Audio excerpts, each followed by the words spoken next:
दोस्तों,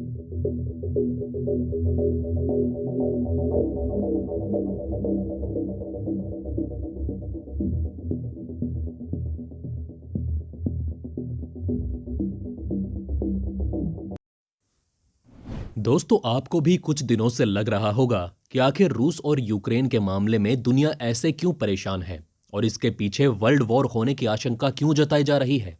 इस मामले में दुनिया दो हिस्से में बंट गई है। अब किसी भी समय शुरू हो सकता है महासंग्राम। जी हां दोस्तों, रूस और यूक्रेन का विवाद चरम पर है। वहीं यूक्रेन का समर्थन करने नाटो आगे बढ़ा है। आपको बता दें कि नाटो 30 देशों द्वारा समर्थित एक ऑर्गेनाइजेशन है। अगर यह युद्ध हुआ तो रूस को लगभग 30 से ज्यादा देशों का आक्रमण झेलना होगा। वहीं इस मामले में चीन रूस के साथ खड़ा दिखाई दे रहा है।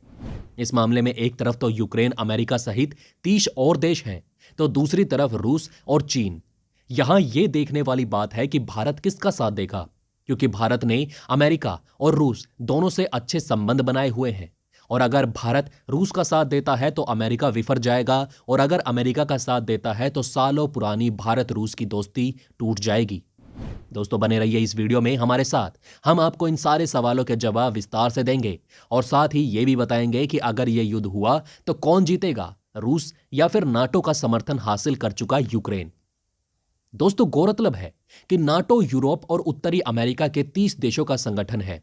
नाटो संधि के तहत गठबंधन के किसी भी देश पर हमला पूरे नाटो पर हमला माना जाएगा और यह संगठन दुश्मनों पर कार्रवाई के लिए स्वतंत्र होगा।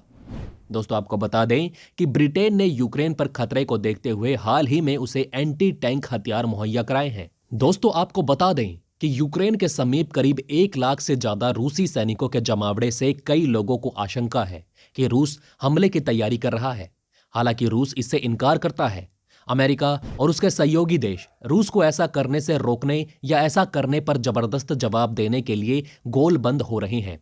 अमेरिका के खुफिया अधिकारियों ने यह भी पता लगाया है कि रूस यूक्रेन के खिलाफ संभावित सैन्य हमले की तैयारी कर रहा है और यह फरवरी में शुरू हो सकता है। इसके साथ ही करीब 1,75,000 कर्मियों के शामिल होने की भी आशंका है। नाटो ने ऐलान किया है कि वो पूर्वी यूरोप की सीमाओं पर बड़ी संख्या में फाइटर जेट्स और युद्धपोत तैनात कर रहा है।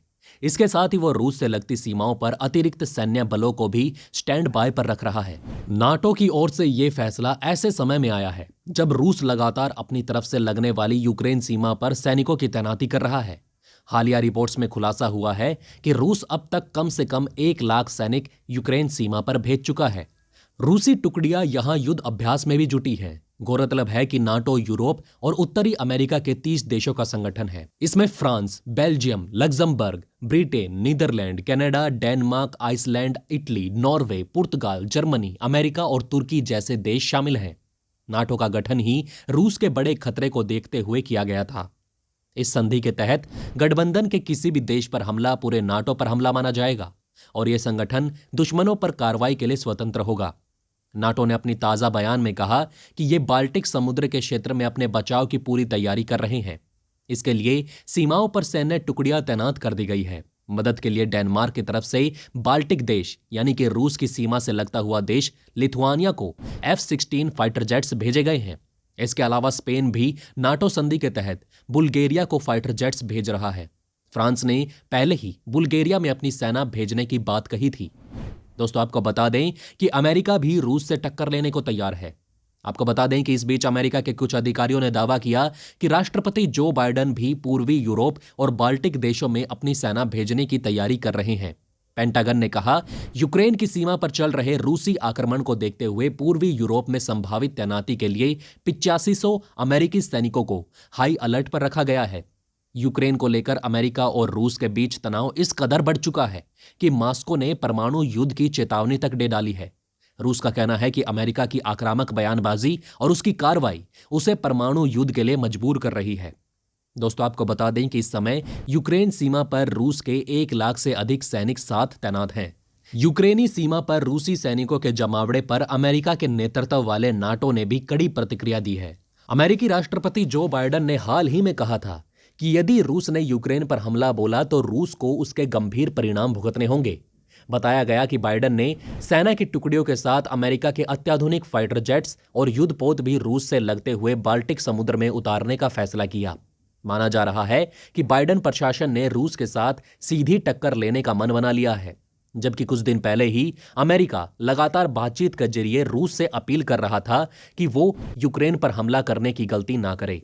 दोस्तों, आपको बता दें कि अमेरिका को आशंका है कि रूस जल्द ही यूक्रेन पर हमला कर सकता है। बीते दिनों राष्ट्रपति जो बाइडेन ने कहा था कि उन्हें लगता है कि उनके रूसी समक्ष व्लादिमीर पुतिन यूक्रेन में दखलंदाजी करेंगे, लेकिन उन्हें जंग से बचना चाहिए। अमेरिकी विदेश मंत्री एंटनी ब्लिंकन ने भी आशंका जताई है कि रूस जल्द ही यूक्रेन पर हमला कर सकता है।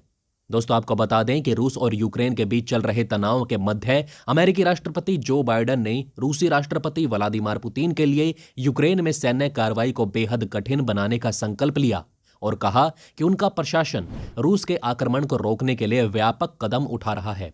बाइडेन ने यूक्रेन सीमा पर रूस द्वारा सैनिकों की तैनाती बढ़ाने को लेकर बढ़ती चिंताओं के बीच ये चेतावनी दी। बाइडेन ने कहा कि वो व्यापक और सार्थक कदम उठा रहे हैं, जिससे पुतिन के लिए आगे बढ़ना और वो करना बहुत मुश्किल हो जाएगा जिसे लेकर लोग चिंतित हैं। इस तरह के संकेत भी हैं कि व्हाइट हाउस और क्रेमलिन अगले हफ्ते बाइडेन और पुतिन के बीच बातचीत कराने की व्यवस्था कर रहे हैं। पुतिन के विदेश मामलों के सलाहकार यूरी उस्कोव ने कहा कि आगामी दिनों में पुतिन बाइडेन की बातचीत कराने की व्यवस्था की गई है, लेकिन तारीख का ऐलान तब किया जाएगा जब मॉस्को और वाशिंगटन विवरण को अंतिम रूप दे देंगे। रूस ने कहा कि तारीख तय हो गई है, लेकिन इसकी घोषणा करने से इनकार कर दिया गया है। वहीं दोस्तों, आपको बता दें कि हथियारों के मामले में दोनों देश बराबर हैं। दास्तान की एक रिपोर्ट के अनुसार रूस ने अमेरिका को क्यूबा वाली गलती न दोहराने की चेतावनी देते हुए कहा कि वो मॉस्को को परमाणु युद्ध शुरू करने के लिए मजबूर कर रहा है। रूस के उप विदेश मंत्री सरगई रयाबकोव ने कहा कि यूएस की हरकतों से 1962 का क्यूबा मिसाइल संकट एक भयानक परमाणु युद्ध के साथ दोहरा सकता है। उन्होंने कहा कि अगर चीजें ऐसी ही जारी रहती हैं तो परमाणु युद्ध देखना संभव है। गौरतलब है कि दुनिया में परमाणु हथियारों के मामले में रूस और अमेरिका लगभग बराबर हैं। एक्सपर्ट्स का मानना है कि रूस के पास ऐसी हाइपरसोनिक मिसाइलों का जखीरा है जिसे अमेरिकी एयर डिफेंस सिस्टम के लिए रोकना लगभग मुश्किल होगा। इस खुफिया जानकारी की खबर सबसे पहले द वाशिंगटन पोस्ट में प्रकाशित हुई। इससे पहले शुक्रवार को अमेरिकी राष्ट्रपति जो बाइडेन ने रूस द्वारा यूक्रेन में सैन्य हमले को बेहद कठिन बना देने का संकल्प लिया और कहा कि उनका प्रशासन रूस की आक्रामकता को रोकने के लिए कदम उठाएगा। यूक्रेन के रक्षा मंत्री ओलेक्सी रेजनिकोव ने सांसदों को बताया कि यूक्रेन के पास और रूस द्वारा हड़पे गए हिस्से क्रीमिया में रूसी सैनिकों की संख्या 94,300 होने का अनुमान है और ऐसी आशंका है कि रूस अगले महीने हमला कर सकता है। अब दोस्तों, आप हमें कमेंट बॉक्स में बताइए कि क्या आपको ये बातें पहले से पता थी, अगर नहीं तो इनमें से कौन सी बात आपको सबसे ज्यादा इंटरेस्टिंग लगी। तो दोस्तों, हमारे इस वीडियो में हमने आपको बहुत सी बातें बताने की कोशिश की। अगर आपको हमारी ये कोशिश अच्छी लगी तो प्लीज लाइक करें इस वीडियो को और इसी तरह की और जानकारी पाने के लिए सब्सक्राइब करें हमारे चैनल को। जितना हो सके इस वीडियो को शेयर करना ना भूलें। तो दोस्तों, बने रहिए हमारे साथ। हम जल्द से जल्द फिर मिलेंगे एक और इंटरेस्टिंग टॉपिक के साथ।